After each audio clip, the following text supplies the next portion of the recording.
안녕하세요. 오늘도 서연살롱을 찾아주셔서 감사합니다. 서울에서는 30대 여성입니다. 얼마 전에 인터넷 기사를 검색하다가 한국에서 흥행했던 7번 방의 선물이 인도네시아에서 리메이크되어 엄청난 히트를 쳤다는 기사를 봤어요. 이 영화는 아빠와 나가 처음으로 함께 본 영화였기 때문에 그 성공이 내일처럼 기쁘게 다가왔어요. 저는 영화 속 주인공처럼 홀아버지 밑에서 자랐어요. 한 부모 가정은 편부 가정이나 편모 가정할 거 없이 다 힘들고 어렵겠지만 우리 집의 경우는 더욱 그랬어요. 우리 아빠는 장애가 있거든요. 저희 아빠는 청각장애가 있는 분인데 5살 때부터 시설에서 자랐어요. 부모에게 버려졌던 정확한 이유를 알 수 없지만 아마도 아빠의 장애 때문이 아니었을 거라고 추측해봤어요. 부모의 보살핌 속에서 평범한 삶을 살기 어려운 상황에서 시설에서 자라야만 했기에 아빠의 힘든 삶은 상상을 초월했어요. 그러나 다행히 시설 관계자들은 친절하셔서 아빠는 나름의 보살핌을 받아가며 자랄 수 있었다고 해요. 시설 원장님의 도움으로 공장에서 일할 수 있었고 자원봉사자들 덕분에 시설을 떠나 자립할 수 있었어요. 제 엄마는 아빠의 자립을 도와주던 자원봉사자 중 한 분이셨어요. 처음에는 안쓰러운 마음에 아빠를 준비될 준비가 왔던 것 같아요. 도움을 주었지만 시간이 지남에 따라 서로를 이성으로 바라게 되어 주변에서도 염려에도 불구하고 연인 관계로 발전했어요. 장애를 가진 남자와 연애하는 것을 보던 주변의 시선은 따뜻하지 않았다고 하더라고요. 그래서 조만간 현실을 직시하고 떠날 거라고 생각했었기 때문에 아빠만이 불쌍해질 것이라고 생각했었어요. 하지만 그러한 시선에도 불구하고 우리 부모님은 결혼을 하게 되었어요. 물론 외가의 반대는 매우 강했어요. 제 외할아버지는 지방의 유명인이었는데 외할아버지 땅을 밟지 않고는 그 지역을 걸어 다닐 수 없을 정도로 말이에요. 집은 땅도 많고 돈도 많은 집이었어요. 엄마가 서울에 있는 대학에 합격하자 할아버지는 아이의 서울 아파트를 구입해서 우리 엄마와 외할머니가 지내도록 했을 정도니까요. 엄마는 아들만 셋인 집의 막내딸로 태어나 어릴 때부터 부모님과 오빠들 사랑을 독차지하고 자랐대요. 남들이 보기에 유난했다 싶을 정도로 외할아버지와 외삼촌들은 엄마를 끔찍히 챙겼고 그 덕분에 엄마 옆에는 남학생들이 얼씬도 못할 정도였어요. 엄마를 서울로 유학을 보내놓고는 안심이 안 돼서 외할아버지와 외삼촌들이 번갈아가며 서울 집에 오곤 했다더군요. 그렇게 애지중지 키운 딸이 장애가 있는 남자와 결혼한다니까요. 외할머니는 그날 머리에 수건을 감아놓고 누워 계셨다. 외할아버지께서는 눈에 흙이 들어가도 결혼이 되지 않는다고 소리를 질렀고 게다가 외삼촌들은 제 아버지를 끌고 가서 주먹질까지 하며 동생으로부터 도망치도록 협박했었다. 그러나 우리 엄마는 이러한 반대에도 불구하고 몰래 집을 나와 결혼을 했다. 그 결과 엄마는 친인척과 관계를 끊게 되었다. 아무것도 가지지 않은 채 월세 단칸방에서 신혼살림을 마련해야 했던 부모님은 결혼식도 하지 않고 18K 금반지를 하나씩 손에 끼고 신혼생활을 시작했다. 아빠는 타일 보조금을 담당하고 있었고 엄마는 전공을 살려 피아노 학원에서 아이들을 가르치고 있었습니다. 버는 것이 신통치 않아서 생활은 넉넉하지 않았지만 신혼부부처럼 행복한 신혼생활을 보낼 수 있었어요. 엄마는 결혼 후 1년 정도 지나서 나를 낳고 선천적으로 몸이 약한 상태의 임신 중도까지 겹쳐 고생을 하셨다고 해요. 난생 처음으로 나를 낳고 몸이 회복되지 않는 엄마는 제가 어릴 때 얼마 지나지 않아 세상을 떠나고 말았습니다. 엄마의 부고를 듣고 한 걸음의 외할아버지와 외삼촌들은 엄마 영정 앞에서 아빠에게 맥을 쳤다고 합니다. 내 소중한 딸을 잡아먹은 놈이 어떤 얼굴로 여기에 서 있느냐? 죽어버려, 이 미친놈아. 내가 죽고 내 딸을 살려주길 바란다. 딸을 잃은 슬픔의 이성을 잃은 외할아버지의 벌을 아버지는 반항하지 않고 고지곧대로 받아들였다. 아내를 지키지 못한 죄와 자식을 잃은 책임감과 장인에게 미안함에 아버지는 괴로워했다. 결국 아버지는 찢겨 터진 얼굴로 엄마의 장례식을 지켜야 했다. 그러나 시련이 그때부터 시작되었다.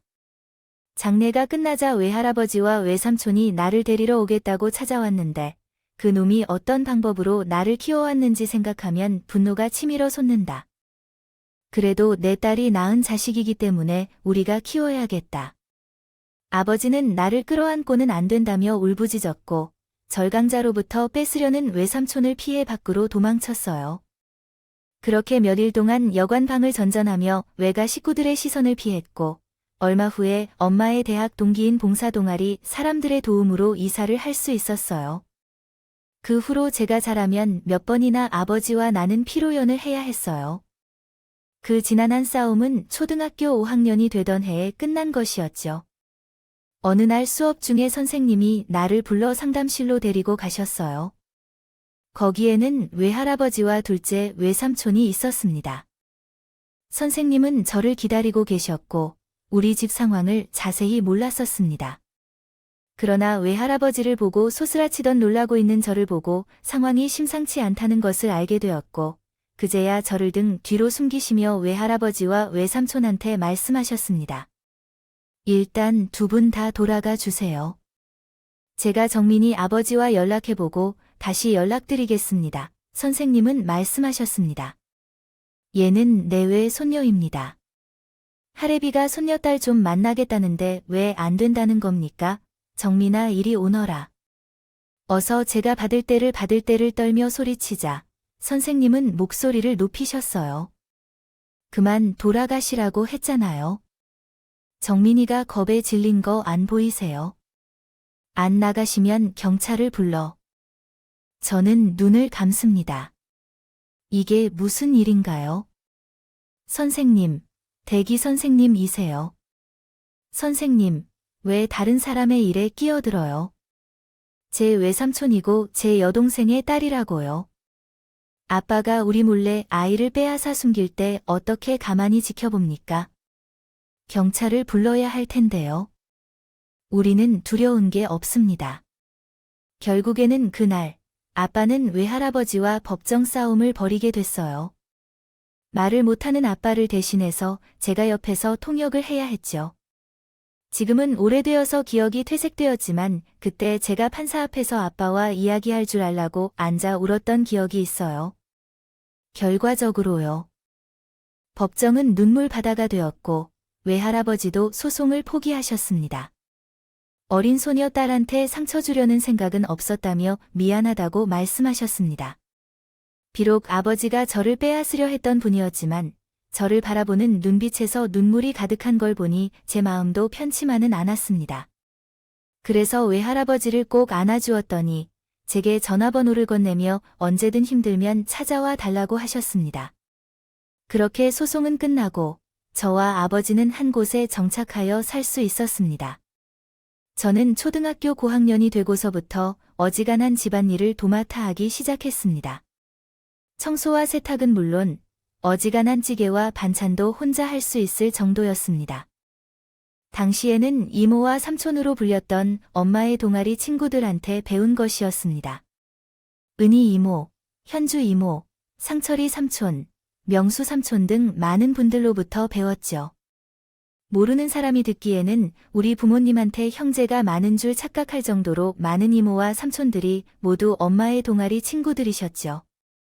그들 은재 덕분에 아빠와 나는 명절에도 외롭지 않았고 또한 크고 작은 도움을 받으며 살 수 있었습니다. 여름에는 가족들끼리 피서도 함께 가고 겨울에는 눈썰매장도 같이 다녔어요. 제가 아빠를 혼자 두고 결혼할 수 있었던 것도 모두 이모들과 삼촌들이 아빠 곁에 있었기 때문입니다. 이모와 삼촌들이 없었다면 솔직히 결혼은 엄두도 못 냈을 거예요. 제 남편과 저는요.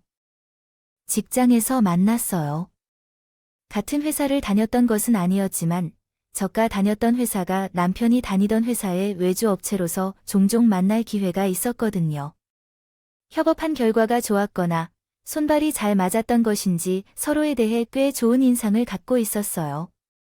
그러다가 회식 자리를 몇 번 같이 하면서 사적인 대화를 나누게 되었고 썸을 타다가 사귀게 되었죠. 남편은 일남이녀 중 장남으로 독립심이 강하고 책임감도 있는 사람이었어요. 회사 내에서 평판도 좋았고 전형적인 한국 남자 스타일로 저에게도 부딪히지만 여동생들 앞에서는 세상 근엄한 오빠처럼 보였어요. 데이트 중에도 여동생들한테 전화해 일찍 들어가라고 잔소리를 하는 정도로 꾸준히 신경 쓰시는 것 같았어요. 한 번은 극장에서 우연히 둘째 여동생과 마주쳤는데 남자친구와 팔짱을 끼고 있는 모습을 보고 얼굴이 당황스러워 변하는 것을 볼 수 있었어요. 그 후 여동생을 끌고 가면서 기어이 야, 기존이야. 세상 남자들은 다 늑대야. 아빠랑 오빠 빼고 다 늑대란 말이야.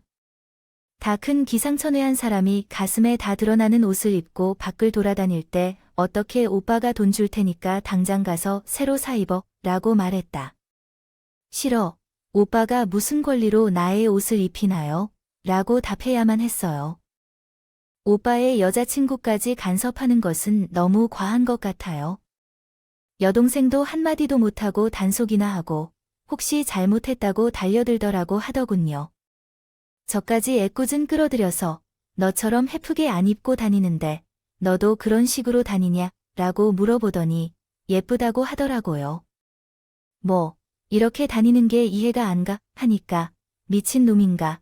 내 여자친구가 이렇게 다니는데 아무 반응이 없다는 내가 더 이상 말할 게 없는 놈이라고 하네요.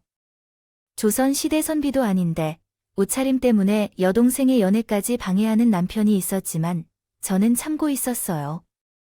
그때 시누이가 좀 과한 차림을 해도 나이에 맞지 않게 너무 꾸민다고 하기는 그랬지만 어린 친구들에게 비해 제 남편은 그리 엄격하지 않았어요. 알겠죠. 그분은 좀 더 엄격한 편이셨죠. 그러니까 그 남편의 성향을 알기에 데이트할 때면 저도 항상 옷을 체크하게 돼요. 그럼에도 불구하고 때때로 남편께서는 제 옷차림을 조언하실 때도 있었어요. 그러나 저는 그러한 지적을 싫어하지는 않았죠.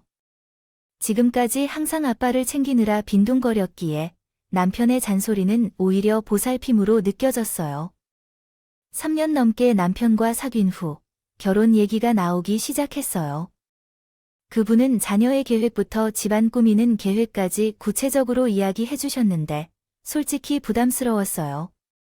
결혼 생각이 없었어요. 남편으로서 결혼할 만한 사람이 없다는 게 아니라 그 당시에는 제 인생에서 결혼을 생각하지 않았어요. 제가 결혼을 한다면 아빠 혼자 사야 한다는 부담이 있었기 때문에요. 아빠는 청력이 떨어져서 항상 위험에 노출되어 있었어요. 실제로 한 번 밤중에 우리 집 근처에서 화재가 발생해서 소방차가 출동한 적이 있었죠.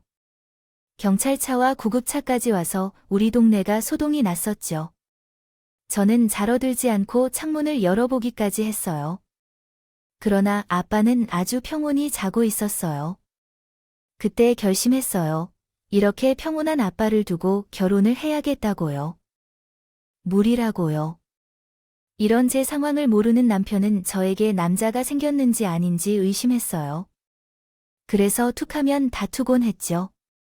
솔직히 말해, 만약 다른 남자가 생긴 거라면 숨기지 말고 말해라고. 적어도 우리 사이 3년 넘게 함께한 사람에 대한 예의가 아니니까. 내가 결혼 생각이 없을 뿐이니까 이제 그만하고 헤어지자고 했어요. 어찌됐든 결혼할 계획이 없다면 이쯤에서 남편을 보내주는 게 좋을 것 같아요. 괜히 나 때문에 다른 사람과 만날 기회를 놓치게 할 수는 없으니까요. 하지만 남편이 연락 없이 집에 찾아왔다고 하네요. 게다가 그때 난 없었어요. 퇴근 후 집에 돌아왔는데 현관에 익숙한 남자 구두가 놓여 있었어요. 때마침 주방에서 달려나온 아빠께서 수화로 말씀하셨어요. 너와 그 사람이 사귀는 사이라고 하시며 내가 말을 못하니 대화가 안 돼서 자세한 얘기는 못 들었지만 혹시 너 아빠 때문에 결혼 안 할 거라고 한 거니?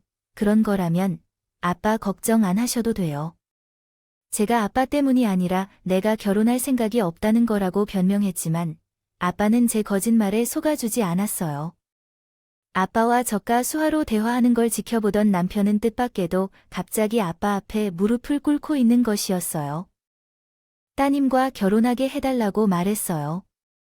그 말을 제대로 이해하지 못한 아버지는 제 얼굴만 빤히 쳐다보기만 했죠. 그래서 남편이 아버지께 통역을 부탁했는데, 그래서 그 수화로 전달했어요. 그러자 아버지가 제 의견을 물어봤는데, 아버지는 내 딸이 짐이 되고 싶지 않다고 말했어요. 그 짧은 침묵 속에서 전 인생에서 가장 어려운 결정을 했어요. 대답은 이 남자를 놓치고 싶지 않다는 것이었어요. 그러자 아버지는 환하게 웃으시며 남편을 일으켜 세웠어요. 그리고 남편을 갑자기 끌어안으셨죠. 비록 두 사람이 서로 이해를 못했지만 남편은 결혼 승낙을 받았다는 것을 느꼈던 것 같아요. 몇 번이나 아버지에게 고개를 숙여야 했지만 감사의 말을 연발했다는, 그래서 그날 남편을 배웅하고 대문을 나서는 순간 남편이 그랬어요. 혹시 아버님 때문이라고 생각했다면 그때 좀 더 이른 시간에 말해주지 그랬어요. 나는 그렇게 속죄하는 사람은 아니야. 사위이기도 하지만 자식이기도 한데 내가 아버님을 몰라라 하듯이 보여서 그랬던 거야. 나는 그렇게 형편없는 사람이 아닌데 자식 같은 사람이 되어서 잘 모실 거니까. 걱정하지 마. 앞으로는 혼자 모든 것을 짊어지고 살지 말고 내가 옆에 있으니까. 남편은 오랜 시간 동안 아빠의 보호자로서 살아야 했던 나를 누구보다도 이해하고 안타까워했어요. 남편의 한마디에 내 어깨를 짓누르며 무거운 짐이 조금 가벼워진 듯 했어요.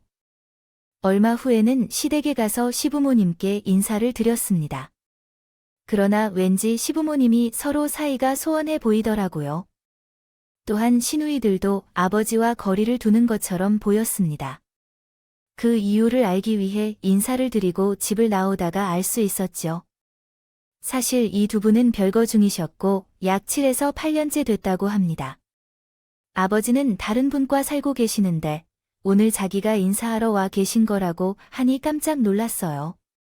저는 차라리 이혼하시는 게 낫겠다고 생각했지만 엄마는 반대했고 제 남동생들과 결혼할 때까지는 계속 함께 계셔야 한답니다. 절대 이혼 서류에 도장을 찍지 않는다고 하더라고요. 자식들이 흠잡히기 싫으신 것 같아서 자신도 그냥 모른 척 해주기로 했어요. 집집마다 서로 다른 사정이 있다고 하는데 시댁도 그렇대요.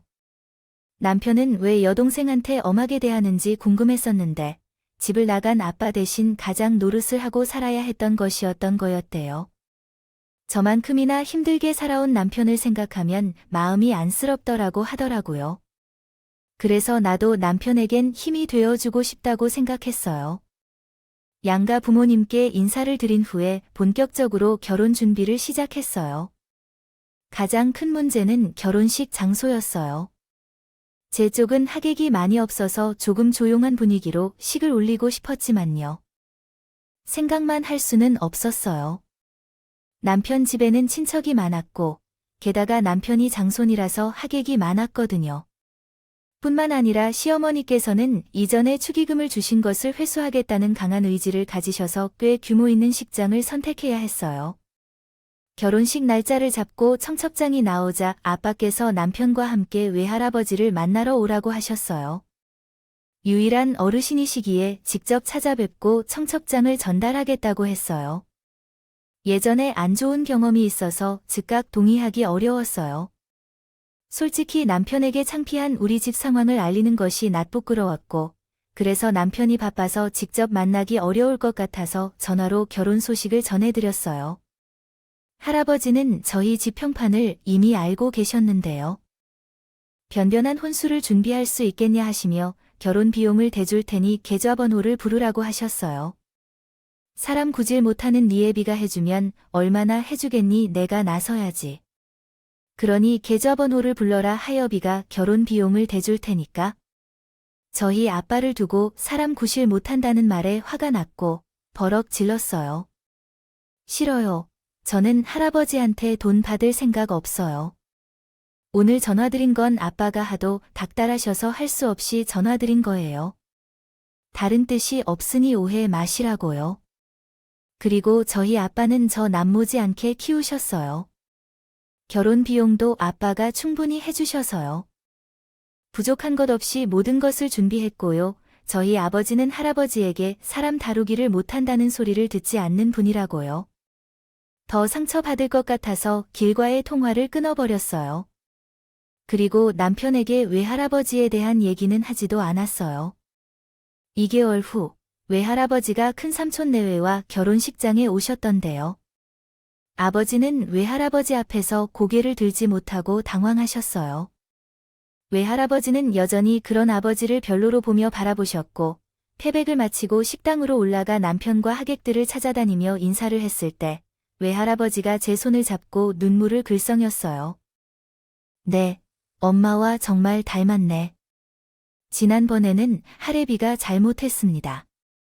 그런 마음에 묵지 말고 언제든 꼭 한번 할애비에게 찾아가라고 할머니라도 살아 계셨다면 당신 엄마를 대신해서 제대로 챙겨줘 드리겠지만 지금은 비상금으로 보관해 두세요. 더 필요하다면 언제든 말씀해 주세요. 그러신 후에 손에 투박한 돈이 실린 봉투를 쥐어 주셨어요. 사양하려 했지만 큰 외삼촌이 나서서 받으라고 하는 통으로 인해 바뀌었다. 근데 5천만 원이나 들어있었네요. 괜히 남편에게 말하면 남편 가족 문제에 대해 언급해야 할 것 같아서 남편에게는 알리지 않았어요. 신혼집은 가능하면 시부모님 집에서 멀리 위치하게 하세요. 주변 사람들의 추천은 잡아야 한다는데요. 어머니의 강한 반대로 인해 결국 시아버지 집 근처로 선택하게 되었어요. 집이 가깝다는 것도 마음에 걸렸지만 하루하루가 멀게 느껴지다 보니 어머니가 시누이들을 우리 집으로 자주 초청하셨어요. 말로는 남편 밥상을 차려주기 위해 가져온다고 하지만 온 집안을 하나하나 살피는 것 같아서 살림이 제대로 되고 있는지 감시당하는 기분이었어요. 언니, 섬유유연제 어디 있어? 우리 오빠는 향기가 강한 걸 싫어하는데 세아가 지난번에 가져다 준 물김치는 왜 아직 그대로야? 우리는 그가 없으면 밥을 못 먹는데도 식사할 때마다 좀 꺼내주시던가 그랬잖아. 아이고, 이게 무슨 일이야? 넌 반찬마다 참기름을 들이붓는구나. 우리는 담백한 것을 좋아하는데 이런 것을 어떻게 놓쳐버리냐고. 죄다 버려야겠다.